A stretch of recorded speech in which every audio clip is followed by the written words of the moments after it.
বিশ্বজয়ের মঞ্চে গুরু দক্ষিণা।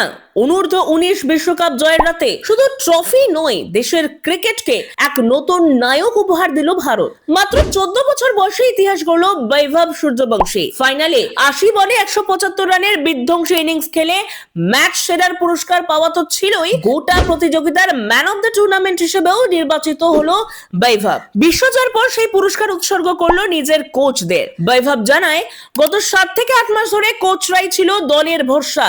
খেলা হোক বা মানসিক চাপ, সব সময় পাশে থেকে ক্রিকেটারদের আগলে রেখেছেন তারা।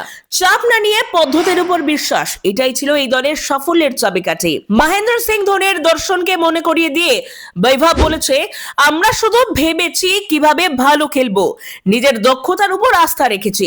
ধারাবাহিকতা নিয়ে প্রশ্ন উঠলেও বড় ম্যাচে নিজেকে উজাড় করে দিয়েছে এই কিশোর ব্যাটার।